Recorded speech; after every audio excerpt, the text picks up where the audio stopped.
Oke, bismillahirrahmanirrahim. Halo guys, assalamualaikum warahmatullahi wabarakatuh. Jumpa lagi bersama kami di Marola Channel. Guys, Kubu Agus mulai panik mencari bantuan kesana kemari buat pengobatan mata Agus.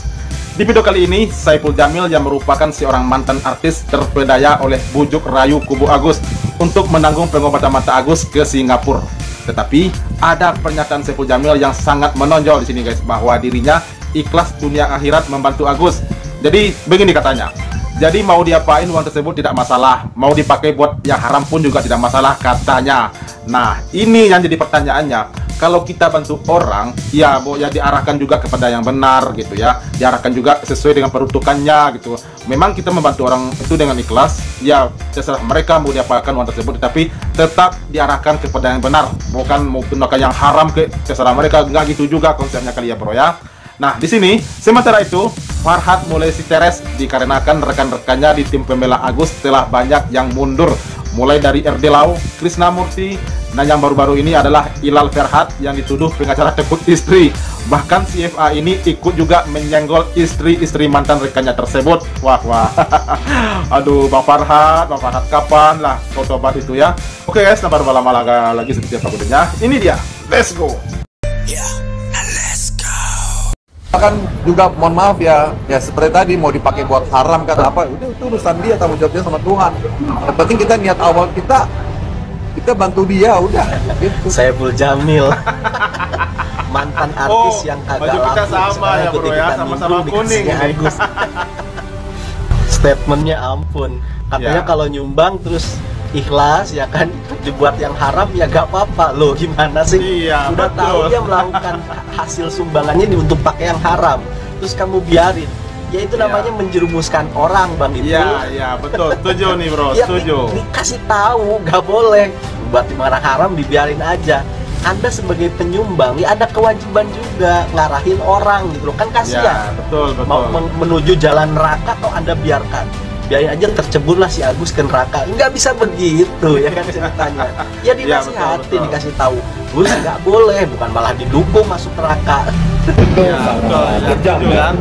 Nah, jadi selain baju kita sama ya dengan bapak yang barusan ya, pendapat kita juga sama. Jadi kalau kita membantu orang, ya memang kita ikhlas sih, tapi nggak terserah mereka aja, tetap diarahkan kepada yang benar gitu ya, sesuai dengan peruntukannya, sesuai dengan niat kita membantu orang buat apaan gitu ya. Kalau Agus kan buat pengobatan matanya, ya fokus di pengobatan mata aja atau kesehatannya gitu ya, bukan mau dipergunakan buat yang harap pun nggak masalah, yang penting kita ikhlas. Nggak gitu juga konsepnya. Aduh Bang Ipul, tobat Bang Ipul, atau ngaji dulu dah.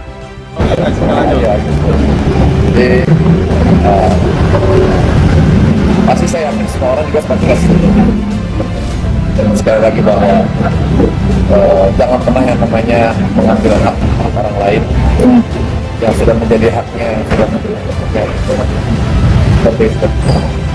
Karena kan kita lihat dari niat awalnya membantu, ya udah gitu. Sebenarnya dia mau menggunakan apapun ya urusan dia gitu. Yang penting ya si penerimanya tahu, dan juga ada hubungannya juga dengan si penerima. Jadi saya ngasih duit ke Mas Agus Kelapa, mau buat kebutuhannya, mau buat kesehatannya. Ya, walaupun niatnya buat kesehatan, tapi misalkan dia tiba-tiba menggunakan untuk hal yang lain, ya nggak apa-apa. Selagi itu memang untuk kebaikan gitu. Kecuali maaf, pakai buat pinjol, ya kan? Untuk hal-hal yang buruk, hal-hal yang tidak baik, yang haram, seperti apa gitu. Pasti kita sedih kan? Bentar guys. Gue nanya nih ya, kok Bang Ipul kok bisa ikut nimbrung di sini ya? Apakah karena karirnya sudah meredup, atau karena dia nggak bisa lagi tampil di TV gitu ya, lalu mau ngangkat pamornya lagi biar melejit lagi, biar dia tampil lagi di publik gitu ya? Jadi ikut nimbrung di sini, apakah begitu ya? Jadi ini pertanyaan sih, bukan nuduh gitu. Ini pertanyaan gua kepada Bang Ipul atau kepada kalian semua. Apakah Bang Ipul di sini ikut nimbrung buat ngangkat pamor, agar masuk media lagi atau bisa masuk izin TV lagi gitu ya. Ya sebab kasus Agus ini kan sedang lagi viral-viralnya, apalagi terkait di bagian kubu Agus kan sering masuk di sosial media gitu ya. Nah, ketimbang kubu yang sebelah, kubunya Teknovi gitu, apalagi yang lain gitu ya. Nah jadi nggak apa-apa sih buat kalau Bang Ipul buat ngangkat pamor lagi di sini, nggak apa-apa, bantu aja tuh si Agusnya untuk ke Singapura gitu ya. Oke guys, itu lanjut. Seperti itu sih kalau menurut saya, kalau tidak dibesar-besarkan, saya rasa masalah ini nggak akan rumit ya. Lihat juga banyaknya hujatan yang masuk ke Agus nih, gimana nih Abang? Nah namanya manusia hidup itu pro dan kontra pasti ada. Yang memperumit masalah Saya juga ada punya sendiri. kan, kalau juga wajar. Ibu ini tahan banting. Allah lagi menguji, memberi ujian buat mereka dan mereka tabah tegar terus. Jadi kata Bang Ipul ini maksudnya gini, bagian harta kita adalah Masih harta ujian orang ulang kita, aja kakak, malah ujian. Ini terbalik, bukan harta kalian, tapi hartanya orang yang sudah diserahkan ke Agus, sudah di rekeningnya Agus, Iya. tapi dihabisin, diambil lagi, dipermainkan. Nah itu Nggak boleh. kepedulian Bang Saiful ini yang kita lihat dia punya empati dan siap membantu Agus. Jadi Saiful Jamil sahabat Agus juga, ya gitu. Insya Allah. Itu sifatnya Pokoknya apa namanya ya, yang sifatnya kalau saya rasa sih udah masuknya udah ke zolim ya. Saya rasa seperti itu. Seperti saya bilang tadi, kita udah menyerahkan ini ke Agus. Agus mau manfaatnya untuk apa? Bisa bayar utang, barang dia nggak apa-apa. Kalau menurut saya, yang penting itu memang utang bersama, utang keluarganya ke siapa gitu kan. Atau untuk pengobatan, memang dia buat pengobatan, tapi ya udah, yang penting udah kasih lu, gitu. Intinya seperti itu ya, gue udah kasih lu, mau manfaatkan apa ya udah terserah, tanggung jawab lu. Yang penting gue udah serahkan, niatnya gue buat pengobatan. Sesimpel gitu. Cuman ya, sesimpel udah tahu sendiri bahwa itu ya. itu gak ada temennya. Begitu, emang gitu. Oke, melihat kemarin juga bisa dibilang tuh uang donasi yang awalnya diperuntukkan untuk Agus tetapi dialihkan fungsi oleh pihak yayasan. Kalau saya rasa sih aneh juga sih ya, aneh juga sih. Ya aneh gitu. Ya, apa susahnya udah tinggal serahin aja ke si Agus sih kalau menurut saya gitu. Kan selesai beres. Ini artinya ada yang nggak ikhlas. Ada yang nggak ikhlas, ada yang ya kalau orang ikhlas ya udahlah. Kenapa duitnya dia dialihkan ke yang lain? Kalau menurut saya kan aneh juga gitu. Karena kan kontribusi awalnya kan untuk Niat pertama niat awalnya aja dulu. awal itu Bawa itunya dulu. Misalkan juga mohon maaf ya seperti tadi mau dipakai buat haram kan apa itu urusan dia tanggung jawabnya sama Tuhan. Yang penting kita niat awal kita bantu dia udah. Insya Allah pahala kita sudah tercatat gitu. Misalkan duitnya mau dipakai buat apa, untuk bayar ini, bayar itu, bayar dia itu. Yang penting amal kita sudah tercatat, kita mau bantu dia. Bukan ada orang-orang yang mungkin ngiler. Menurut saya ngiler dengan begitu, akhirnya bikin alasan-alasan yang masuk akal. Akhirnya orang-orang lain jadi tercuci otaknya. Tadinya udah ikhlas jadi nggak ikhlas. Simpel sih, tak bersih rumah. Ya untung ada Bang Farhan. Bang ini Bentar.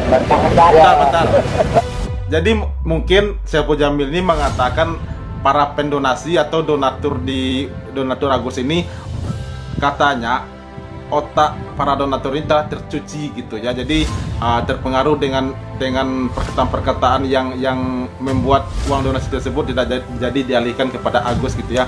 Bro, netizen itu sudah pada pintar semua, jadi jangan pikiran opini seperti ini. Para pendonatur ini orang-orang hebat gitu ya, jadi mereka bisa menimbang-nimbang, mentelaah atau melihat mana yang harusnya dibantu, mana yang harus dikasih uang, dikasih donasi, mana yang tidak gitu ya.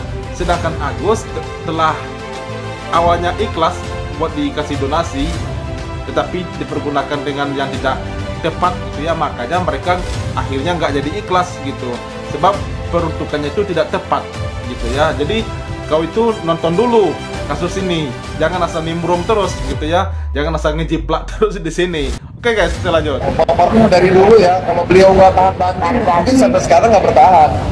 Ya, saya kalau saya nggak banding, saya bergantung kita tinggalin di tengah jalan. Iya, alhamdulillah. Tapi ketika dihajar dia, ada lawyer yang bela Bang Yusuf, Bang Saiful cuma salah tabas. Ya, Bang. Ya, alhamdulillah orang yang dolimin saya satu persatu tumbang semua. Woi. Yang satu yang dipanggil sama Hilami itu Bahaya ada. itu. Tapi kita nggak sebutin namanya. Hati-hati Pokoknya guys. yang dolim sama Saiful diambil, masuk neraka semuanya. Biar Ilal dan Krisna ninggalin kita, mereka Mulut dua lemas masing-masing mengurus istrinya, jaga istri ya. Gak tahu siapa yang takut, mereka takut hilang istri atau istri takut kehilangan mereka. Gue nggak peduli, ya. Gue terbiasa juga sendiri juga kan. Tujuan awal kan kalian kan mau ngetop, mau jadi pengacara hebat. Masuk TV kan semua, ya kan? Masuk TV sekeluarga semua. Ya, mulailah kasus Cirebon, kasus ini. Dan semua keluar uang semua kalian ini. Tenaga, waktu gitu kan. Tiba-tiba menangani orang Ini begitu kenapa parah lagi kok manusia malu seperti tempe. ini ya? Nah, kalau Krisna masih mending diam-diam. Memang Tapi kayak kalau perempuan dia ya. Ilal merasa mundur gitu kan. Iya. Dan- Udah bro, kalau orang nggak Dan cocok sama coba-coba kau aja. itu udah Saya dia. tuh nggak peduli teman Urusan atau dia, kawan jadi nggak atau perlu lawan. ungkit-ungkit Kalau dia masalahnya. melawan atau zalim sama orang buta, saya lawan. Mau itu sahabat saya, kalau dia zalim sama orang buta, saya lawan. Saya nggak peduli. Apalagi cuma melawan istri-istri mereka ini. Ya, kalau mereka punya kawan-kawan saya, Alah, saya udah kau bilang, omong gede, mulut lemas, tapi kamu nyali orang nggak kaya, ada. orang hebat. Dia jangan takut sama istri, ya. Terus, karena itu nggak akan menolong kamu. Kalau kamu ada apa-apa, bukan istri yang menolong kamu, teman yang bantu. Ya. Oke, saya ingatkan para istri ini jangan atur-atur suami deh. Ini kacau deh pekerjaan kita membela hak asasi manusia. Gara-gara persoalan istri yang terlalu sayang sama suami, akhirnya jadi seperti ini. Gitu. Aduh. Oke. Aduh. Bang Farhad ya. Iya, boy bro, kalau kau udah, kalau rekan-rekan kau tuh udah keluar dari kubu kau itu ya udah, berarti itu keputusannya mereka gitu ya. Berarti artinya mereka nggak cocok sama kau itu. Jadi nggak perlu kau permasalahkan seperti ini. Apa itu namanya, ungkit-ungkit, nyenggol-nyenggol istri orang. Emang kau nanti disamperin, kau klarifikasi lagi nanti. Ya minta maaf lagi. Jadi jangan berstatement seperti itu kalau di media. Ya kalau gentle itu di ring, tahu nggak? Ya. Oke guys, itu dia reaksi kita hari ini. Terima kasih banyak bagi yang telah menonton. Sampai jumpa lagi di video berikutnya. Thank you. Thanks for watching.